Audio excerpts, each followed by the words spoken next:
बिस्मिल्लाहिर्रहमानिर्रहीम। मैं हूं Mohammad Islam. The longest journey starts from step 1। आज का हमारा टॉपिक है bailable and non bailable offences. हमारे इसमें पॉइंट्स फॉर डिस्कशन ये होंगे कि कौन सा ऑफेंस बेलेबल है और कौन सा ऑफेंस नॉन बेलेबल है, और फिर हमें पता कैसे चलता है कि how we come to know कि ऑफेंस इज़ बेलेबल और नॉन बेलेबल। फिर ऑफेंसेस की 2 कैटेगरीज हैं, offences under Pakistan penal code and any special laws. There after remand जो होता है बेलेबल और नॉन बेलेबल में, उसका भी बेसिक सा एक डिफरेंस आता है। फर्स्टली जो रेलेवेंट लॉ डील करता है section 4 sub section B criminal CRPC criminal procedure code की, ये हमें बताती है। इसके अलावा शेड्यूल 2 CRPC का। अच्छा, सबसे पहले हम आते हैं कि बेलेबल ऑफेंस और नॉन बेलेबल है क्या। सेक्शन 4B में बड़ा कैटेगरिकली बताया गया है कि any offence shown as bailable in second schedule of CRPC are made bailable by any other law that is called bailable and all other offenses are non-bailable। अगर मैं इसको सिंपली इस तरह कहूँ कि जो बेलेबल ऑफेंसेस हैं उनको पाकिस्तान पीनल कोड से रिलेटेड जो बेलेबल ऑफेंसेस हैं उनको शेड्यूल 2 के कॉलम नंबर 5 में वाज़ह तौर पे लिख दिया गया है। जिस ऑफेंस को बेलेबल करार दिया गया हो वो बेलेबल ट्रीट होगा, और अगर किसी ऑफेंस को बेलेबल करार नहीं दिया गया तो that will be treated as non bailable. अगर हम थोड़ा सा आगे चलें तो मज़ीद आसानी के लिए जो पाकिस्तान पीनल कोड से रिलेटेड ऑफेंसेस हैं कॉलम 5 में, शेड्यूल 2 के कॉलम 5 में आगे वाज़ह तौर पे लिखा हुआ है कि बेलेबल है या नॉन बेलेबल है।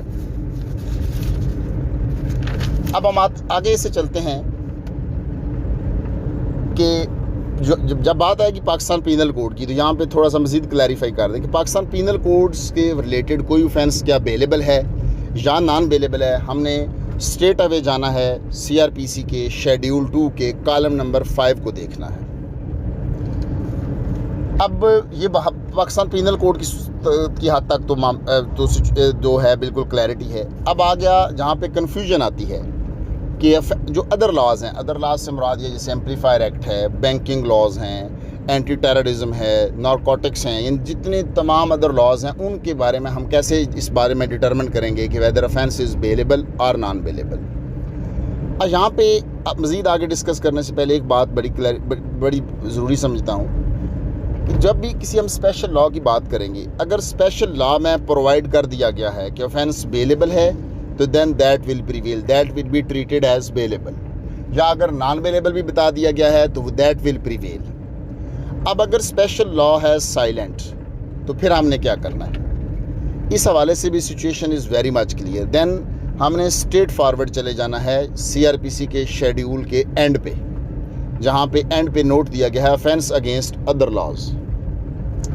जब हम एंड पे जाएंगे तो वहाँ पे कैटेगरिकली बता दिया गया है कि कोई भी अदर लॉज से रिलेटेड, यहाँ पे एक बात आपके माइंड में होनी चाहिए कि ये जो बात है ये PPC से रिलेटेड नहीं है। PPC से तो कॉलम 5 को देखा जाएगा, जो स्पेशल लॉज हैं उससे मुतल्लक है। ये बेसिक ये फैक्ट जो है स्पेशल लॉ से मुतल्लक है। अब स्पेशल लॉ से मुतल्लक बड़ा वाज़ह तौर पर बता दिया गया कि तमाम ऑफेंसेस जिनकी पनिशमेंट लेस दैन 3 ईयर्स है that will be treated as bailable.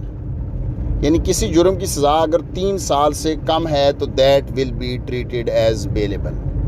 Where as अगर जुर्म की सज़ा 3 साल या अबव है तो वो जो है नॉन बेलेबल ट्रीट होगा। आई थिंक अब ये भी सिचुएशन क्लियर हो गई। हाँ, वंस अगेन अगर स्पेशल लॉ से रिलेटेड होगा, अगर स्पेशल लॉ में बता दिया गया है तो then that fact will prevail. अब इससे आगे हम चलते हैं कि रिमांड में क्या होता है।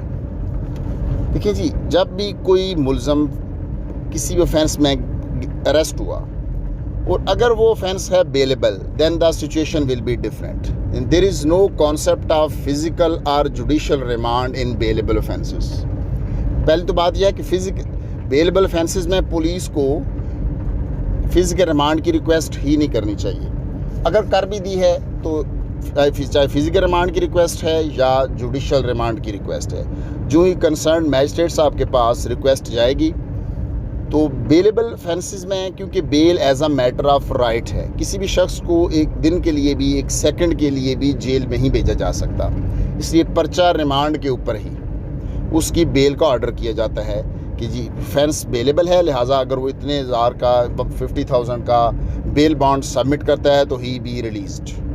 वेयर एज जो नॉन बेलेबल ऑफेंसेस है वहाँ पे फिजिकल रिमांड भी हो सकता है, अगर फिजिकल रिमांड की ज़रूरत नहीं है तो जुडिशियल रिमांड पे जेल भी भिजवाया जा सकता है।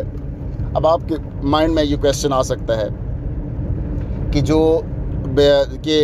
नॉन बेलेबल में whether there is no concept of bail, ऐसी बात नहीं है। बेसिक बात यह है कि बेलेबल ऑफेंस में bail as a matter of right है और पर्चा रिमांड के ऊपर ही बेल ऑर्डर ग्रांट होना है, जबकि नॉन बेलेबल में ये सूरत हाल नहीं है। नॉन बेलेबल में फिर आपको जाना पड़ेगा 497 CRPC में, उसके हवाले उसमें इन नॉन बेलेबल में भी बेल ग्रांट हो सकती है, लेकिन देर समथिंग उसके डिफरेंट सर्कमस्टांसेस हैं, कभी बेल ग्रांट हो जाती है, कभी बेल डिसमिस रिजेक्ट हो जाती है। उसकी बाबत हम सेपरेटली 497 की बाबत हम सेपरेटली डिस्कस करेंगे। आई होप कि आपके तमाम क्वेश्चंस का, तमाम क्वेरीज़ का आंसर आ चुका होगा। इसके बावजूद भी अगर आपके माइंड में है किसी किस्म की कोई क्वेरी हो तो आप कमेंट बॉक्स में पूछ सकते हैं। Thank you so much.